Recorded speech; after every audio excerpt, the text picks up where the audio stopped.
분명히 어디다 뒀는데. 안경이 어디 갔지? 아, 그 사람 이름이 뭐였더라? 입에서 맴도는데. 냉장고 앞에 왔는데 뭘 가지러 왔는지 까먹었네. 이런 일들이 하루에도 몇 번씩 반복되면서 혹시 내가 치매에 걸리는 건 아닐까 걱정이 되기 시작하죠. 점점 안 좋아지는 기억력 때문에 이 영상에 들어오신 분들 정말 잘 오셨습니다. 제가 30년 동안 뇌과학을 연구하면서 발견한 기억력을 되살리는데 가장 좋은 한 가지 습관을 오늘 말씀드릴게요.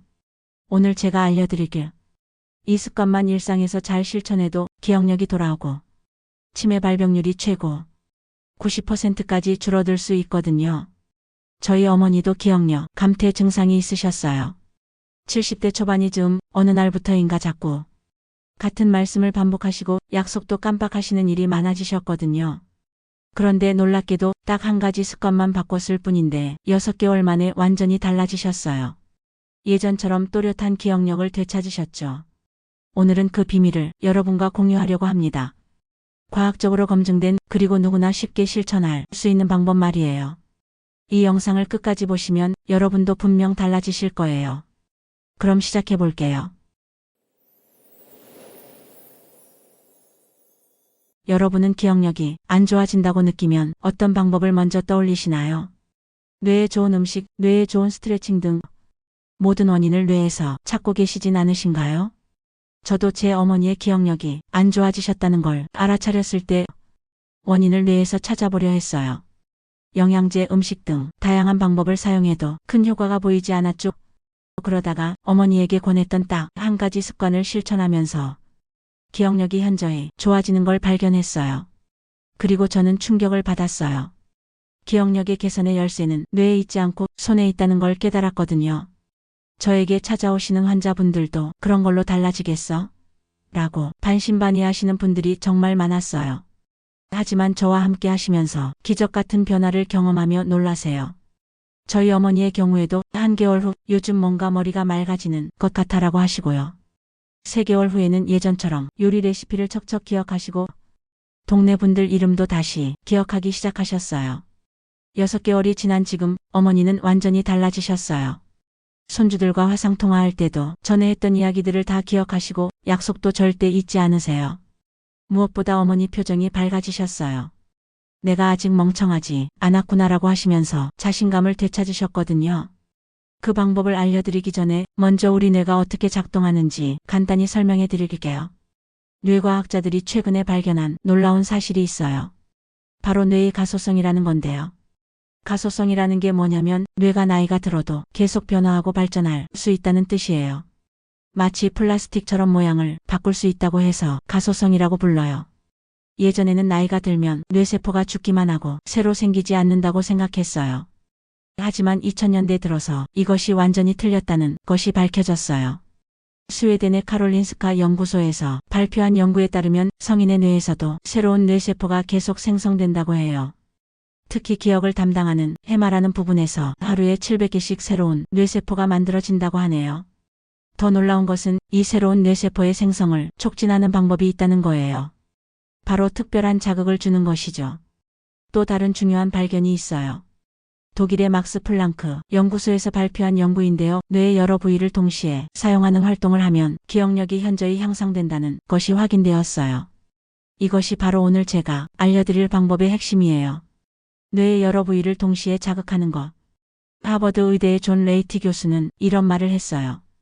뇌는 사용하면 할수록 더 강해진다. 근육과 마찬가지로 적절한 자극을 주면 나이가 들어도 계속 발전할 수 있다. 그럼 어떤 자극을 주어야 할까요? 바로 여기서 핵심이 나와요. 일본의 뇌과학자 가와시마 류타 교수가 20년간 연구한 결과 뇌의 전두엽을 활성화하는 가장 효과적인 방법을 찾아냈어요. 전두엽이 뭐냐면 기억, 판단, 계획, 집중력을 담당하는 뇌의 CEO 같은 역할을 하는 부분이에요. 여기가 활성화되면 기억력이 전반적으로 좋아지죠. 가와시마 교수의 연구에 따르면 단순한 계산이나 독서보다 훨씬 효과적인 방법이 있다고 해요. 바로 손과 뇌를 동시에 사용하는 활동이에요. 우리 뇌에서 손을 움직이는 것을 담당하는 부분이 전체 뇌의 약 3분의 1을 차지한다고 해요. 그만큼 손의 움직임이 뇌에 미치는 영향이 크다는 뜻이에요. 특히 손가락을 정교하게 움직이면서 동시에 생각을 해야 하는 활동을 하면 뇌의 여러 부위가 동시에 활성화되면서 시너지 효과가 나타난다고 해요. 그렇다면 구체적으로 무엇을 해야 할까요? 드디어 그 비밀을 공개할 때가 왔네요. 기억력을 되살리는 딱 한 가지 습관은 바로 손글씨 쓰기입니다. 그게 다예요? 라고 하실 수도 있을 것 같아요. 하지만 여기서 말하는 손글씨 쓰기는 그냥 아무거나 쓰는 게 아니에요. 특별한 방법이 있어요. 바로 생각하면서 손글씨 쓰기예요. 단순히 베껴 쓰는 것이 아니라 머릿속으로 생각하고 기억하면서 쓰는 거죠. 왜 이것이 그렇게 효과적인지 설명해 드릴게요. 첫째, 손글씨를 쓸 때 뇌의 여러 부위가 동시에 활성화돼요. 글자를 생각하는 언어 영역, 손의 움직임을 조절하는 운동 영역, 글자 모양을 판단하는 시각 영역, 그리고 이 모든 것을 조화시키는 전두엽까지. 둘째, 손가락의 정교한 움직임이 뇌에 강한 자극을 줘요. 특히 펜을 잡고 글자를 쓰는 동작은 뇌의 가소성을 증가시키는 것으로 알려져 있어요. 셋째, 생각하면서 쓰는 과정에서 기억의 연결고리가 만들어져요. 단순히 보기만 하는 것과 달리 손으로 쓰면서 동시에 생각하면 그 내용이 장기 기억으로 저장될 가능성이 훨씬 높아져요.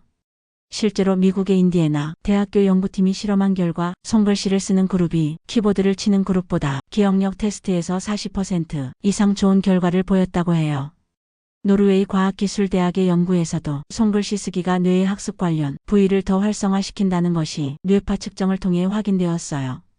제 어머니가 실천한 방법도 바로 이거예요. 매일 30분씩 손글씨로 일기를 쓰기 시작하신 거죠. 오늘은 뭘 했나, 누구를 만났나, 어떤 기분이었나를 생각하면서 천천히 손글씨로 적으셨어요. 처음 2주 정도는 이런 걸로 달라지겠어? 라고 의심하셨는데 한 달 후부터는 확실히 달라지기 시작하셨어요. 그런데 여기서 중요한 포인트가 있어요. 그냥 아무거나 쓰면 안 돼요. 특별한 방법이 있어요.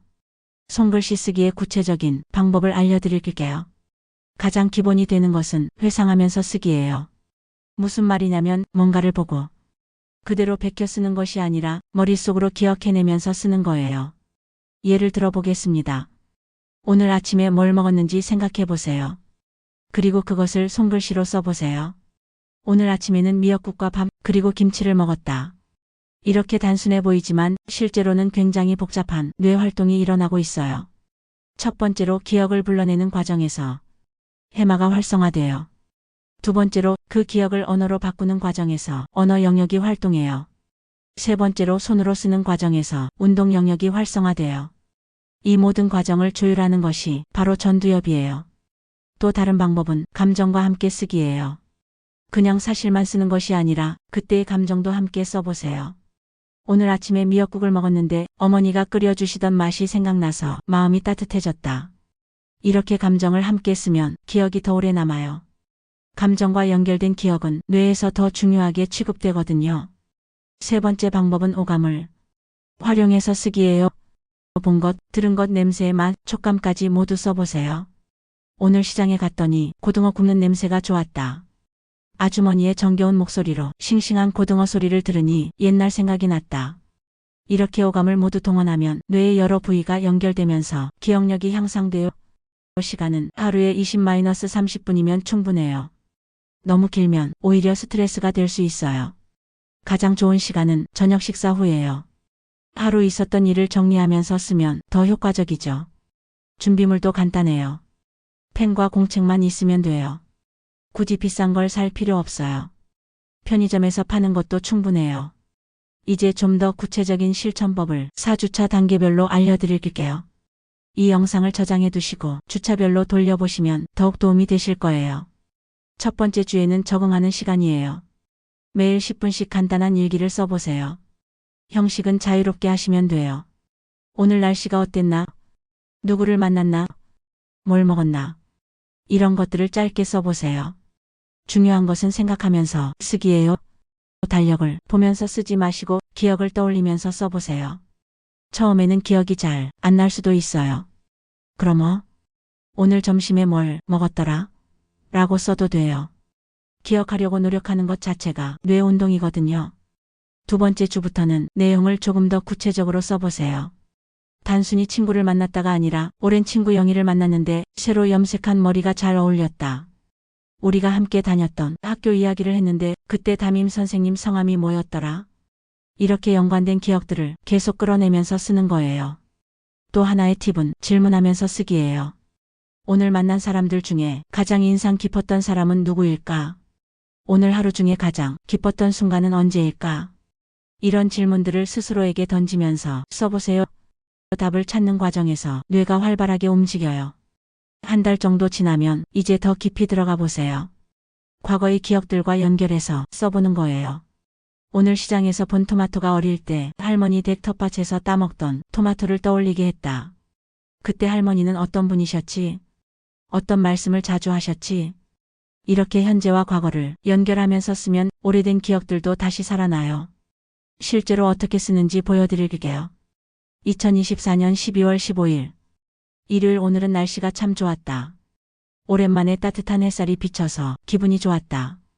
아침에 일어나서 창문을 열었더니 참새들이 지저귀는 소리가 들렸다. 어릴 때 우리 집 처마에서 참새들이 둥지를 틀고 살았던 기억이 났다. 그때 어머니는 참새들이 와야 복이 온다고 하셨지. 점심에는 딸이 와서 함께 식사를 했다. 딸이 엄마 요리는 정말 맛있어라고 해서 마음이 뿌듯했다. 오늘은 된장찌개와 생선구이를 해줬는데 딸이 어렸을 때도 이 메뉴를 좋아했었다. 저녁에는 동네 친구 순자 씨와 산책을 했다. 순자 씨가 새로 샀다는 운동화를 신고 왔는데 빨간색이 참 예뻤다. 우리가 같이 걷던 길에 코스모스가 피어 있어서 사진을 찍었다. 오늘 하루 참 평범했지만 소소한 행복이 있었다. 이렇게 쓰는 거예요. 보시다시피 특별한 일이 없어도 충분히 쓸 수 있어요. 이제 실생활에서 어떻게 적용할 수 있는지 구체적인 팁들을 알려드릴게요. 시간이 없어서 뭐 하겠어요 라고 하시는 분들이 많을 것 같아요. 하지만 하루에 20분만 투자하면 돼요. 아침에 일어나서 10분, 저녁에 잠자기 전 10분. 이렇게 나누어서 해도 효과가 있어요. 조용한 곳에서 하는 것이 좋아요. TV를 끄고 휴대폰도 멀리 두세요. 온전히 집중할 수 있는 환경을 만드는 것이 중요해요. 오늘 뭘 써야 할지 모르겠어요 라고 하시는 분들께는 이런 질문들을 추천해요. 마이너스. 오늘 가장 맛있게 먹은 음식은? 오늘 만난 사람들 중에 기억에 남는 사람은? 오늘 날씨는 어땠나? 오늘 기분은 어땠나? 어릴 때 기억나는 일은? 이런 질문들에 답하면서 쓰시면 돼요. 가장 중요한 것은 꾸준히 하는 거예요. 처음에는 의욕이 있어도 며칠 지나면 귀찮아질 수 있어요. 그럴 때는 가족들에게 도움을 요청하세요. 매일 저녁 7시에 일기 쓰는 시간이니까 방해하지 마세요 라고 미리 말해두시면 도움이 돼요. 혹시 손글씨는 너무 어려워요 라고 하시는 분들도 계실 거예요. 그럴 때는 휴대폰 메모장에 타이핑하는 것부터 시작해도 돼요. 하지만 가능하면 손글씨를 추천해요. 손가락의 움직임이 뇌에 주는 자극이 더 크거든요. 제 어머니뿐만 아니라 많은 분들이 이 방법으로 변화를 경험하셨어요. 몇 가지 사례를 더 들려드릴게요. 부산 사시는 68세 김영숙님은 당뇨 때문에 병원에 다니시면서 약 먹는 것도 자꾸 깜빡하시고 병원 예약도 놓치는 일이 많았어요. 손글씨 일기를 시작한 지 2개월 만에 완전히 달라지셨어요. 약 복용 시간을 정확히 지키시고 병원 예약도 절대 놓치지 않으세요. 무엇보다 머리가 맑아졌다고 하시면서 자신감을 되찾으셨어요. 대구 사시는 박용태님은 손자 이름을 자꾸 헷갈리시는 것 때문에 스트레스를 많이 받으셨어요. 손자가 5명인데 이름을 부르려고 하면 다른 손자 이름이 나오는 거죠. 손글씨로 가족들 이야기를 쓰기 시작하신 지 3개월 만에 모든 손자 이름을 정확히 기억하게 되셨어요. 지금은 손자들과 화상통화할 때 각자의 취미나 좋아하는 음식까지 다 기억하고 계세요. 서울 사시는 이현아님은 요리를 하다가 가스레인지를 켜놓은 걸 깜빡하는 일이 자주 있으셨어요. 가족들이 걱정할 정도였죠. 손글씨 일기를 시작하면서 오늘 뭘 요리했나, 어떤 과정이었나를 자세히 써보기 시작하셨어요. 한 달 후부터는 요리할 때 실수하는 일이 거의 없어졌어요. 집중력도 좋아지고 새로운 요리 레시피도 쉽게 기억하세요. 광주에서 배웠던 정은숙님은 평생 책을 좋아하셨는데 어느 순간부터 읽은 책 내용을 기억하지 못하는 것 때문에 독서를 포기하려고 하셨어요. 손글씨로 독서 일기를 쓰기 시작하셨어요.